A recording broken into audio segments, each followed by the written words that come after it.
Hello book friends, I'm Jen and welcome back to my reading life. If you're here, you probably already love comfort books. I know that I do. And today I am going to be getting into all of those books that we lean into when life or the world feels overwhelming, when we feel like we want a literary hug, or we just want to spend time with those characters who have come to feel like family. Today I am sharing what makes a book worthy of rereading in my opinion. And it starts with a sense of coziness. Not just the setting, but the overall feeling of the book. And there needs to be an overall uplifting tone to the book, even if the characters face challenging situations. And while difficult things may happen in these books, they always end on a positive and heartwarming note. That's a non-negotiable for me. Today I'm going to share 6 books that for me embody the term comfort reading. And these are books that I have already returned to again and again or plan to return to again and again in the very near future. I haven't always been a rereader, but it is something that has come to be a very big and important part of my reading life. If you're interested in learning more about my rereading journey, I will link my recent rereading video here in the cards and in the description box below if you'd like to check that out and learn more about how I became a rereader. Now it's time to get comfy cozy, grab yourself a cuppa, and let me share some of the heartwarming reads I think you will love.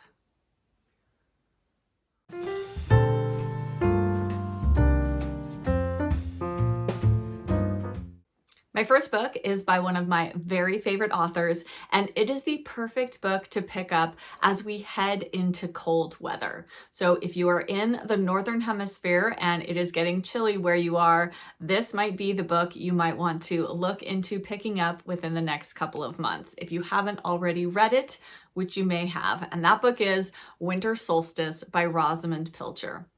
I think one of the things that I love about this book and about Rosamunde Pilcher in general is how much she focuses on both family and found family. And we get to follow these characters as they are going through some hard things at the beginning of this book. But I think because of those difficult things, it makes us really fall in love with them, with their stories, and just want to see good things happen to them. And this is just wonderfully domestic. Rosamunde Pilcher always has such lovely descriptions of the homes in her books, of food, of just kind of the general day-to-day domesticity of life, which I really, really love. And she's wonderful about teasing out interpersonal relationships and just making us really love all of the characters in her books. Or maybe not all of them, but many of them.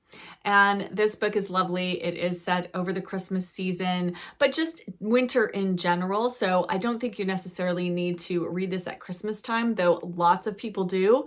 I have done it myself and probably will do it again in many years to come.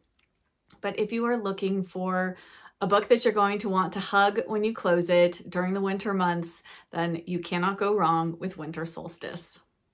Next is a book that is perfect if you want to armchair travel along with the characters, and that book is The Enchanted April by Elizabeth von Arnim. And in The Enchanted April, we follow 4 women who, 2 of them are friends, the other 2 are strangers, but they all end up coming together and renting a villa in Italy.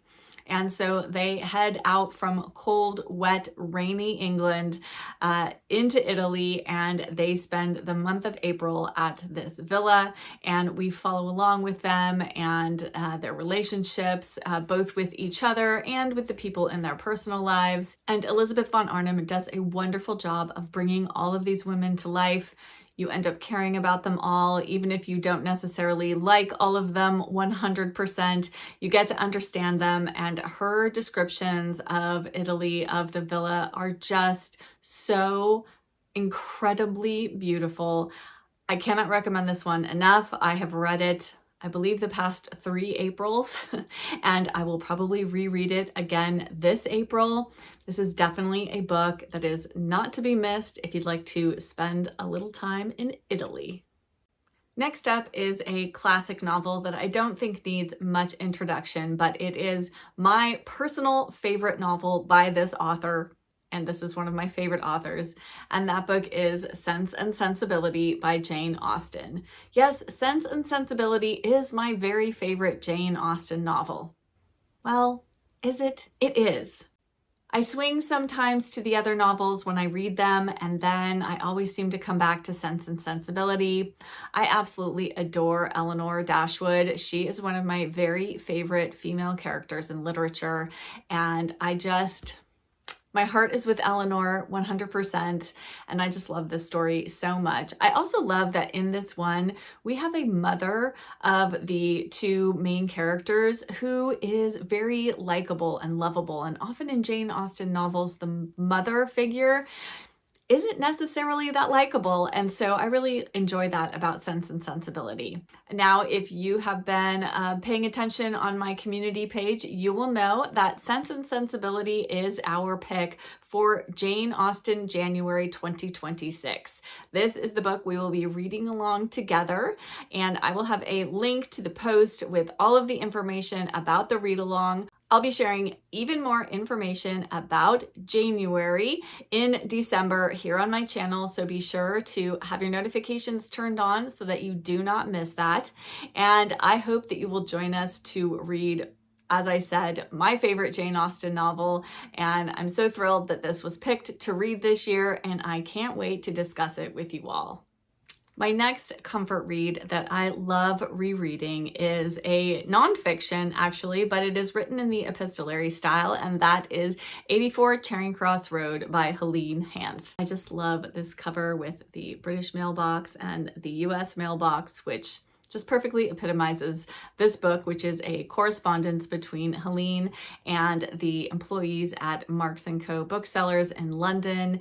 And it is completely charming and wonderful. And if you love books and bookish things, absolutely pick up 84 Charing Cross Road if you have not already. I think I've read it 4 or 5 times now, and I'm actually going to be doing a read-along of 84 Charing Cross Road on New Year's Day. This is such a slim little book, and you can definitely read this in one day.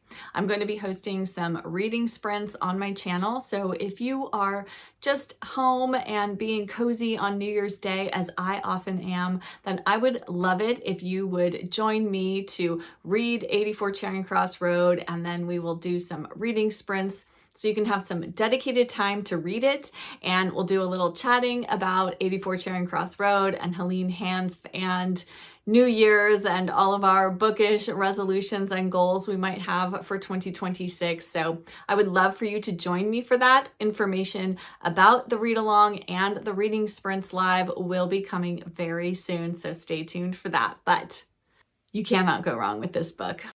Again, I just want to hug it every time I read it, or even just see it, like right now. Next up is a children's classic that I actually didn't read as a child. I wish that I had, because I would have loved it, but I came to it as an adult just a few years ago. I've already reread it since then, and it's just so fabulous. And that book is Heidi by Joanna Spyri. I adore Heidi. She is just, again, another favorite literary character. This book is so lovely. Joanna Spyri's descriptions of the Swiss Alps are breathtaking. And following along with Heidi's story, and she is so incredibly charming and endearing, and I just want all kinds of good things for her, and this book delivers in that. And even though she does go through some difficult periods in this book, it just ends on the most wonderfully uplifting, heartwarming, charming note, and I couldn't love this book more if I tried. I'm probably going to reread it again this spring because I love it that much, and I hope if you've never read Heidi that this inspires you to pick it up, because it's delightful. Just purely, utterly charming and delightful.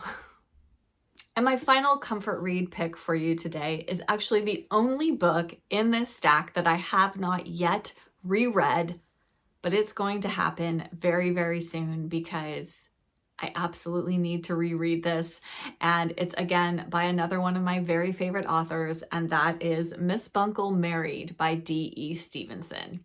Now, I know those of you who are D.E. Stevenson fans are saying to yourself, but what about Miss Bunkle's book? Absolutely. Miss Bunkle's book is also probably the bonus pick that should be on this list. Miss Bunkle's book made me fall in love with D.E. Stevenson, and I didn't think that I could love another book by her more. And then I read Miss Bunkle Married, and I did. And it didn't seem possible. If I could give this 6, 7, 8, 10, 1,000 stars, I would. It was so good and so charming, and again has this domesticity to it that I love. I keep saying domesticity because it's just something that I find so comforting in books, when there's just kind of a hominess to the book, and there definitely is in this. Now, Miss Bunkle, she does get up to some antics, and there are some very funny things that happen in this, as there are in Miss Bunkle's book. But she's a little more settled down here, and we also get to meet some other characters who have come into her life because of her getting married, and so we follow along with them a little bit. And this book is just, again, it's charming, it's heartwarming, it is so cozy and lovely, and I really can't wait to read it again. I think I'm going to have to reread Miss Bunkle's book and then go straight into Miss Bunkle Married, because I think the two of them, they're by far my favorite books in the Miss Bunkle series. And I really, really want to spend more time both with Miss Bunkle and with all of the other characters in these books. They're so wonderful. If you've never started D.E. Stevenson, this is a wonderful place to start. I mean, not here with Miss Bunkle Married, but with Miss Bunkle's book. And I hope that you fall in love with D.E. Stevenson's writing, with her charm, with her wit, with her humor. It is in full force in these books, and I couldn't love them more if I tried. I had to grab my cuppa because it is chilly here this morning. And those are the 6 comfort reads that I think are well worth a reread. And even if you're not much of a rereader, which I wasn't until just a few years ago, I think these are definitely worth a second look. And if you ever find yourself in a reading slump or having trouble deciding what to read next, I think sometimes a reread can help you along, because it's already a book that you love, and going back to it might just make you love it even more. And these are so cozy, so comforting, so heartwarming and uplifting, and just such positive reading experiences. And I think that you might love them as much as I love them. Let us chat down in the comments. I would love to know from all of you, what are your comfort books? What are the books that come to the top of your mind when you think about cozy, comforting reads? And what are those comfort reads that you turn to again and again?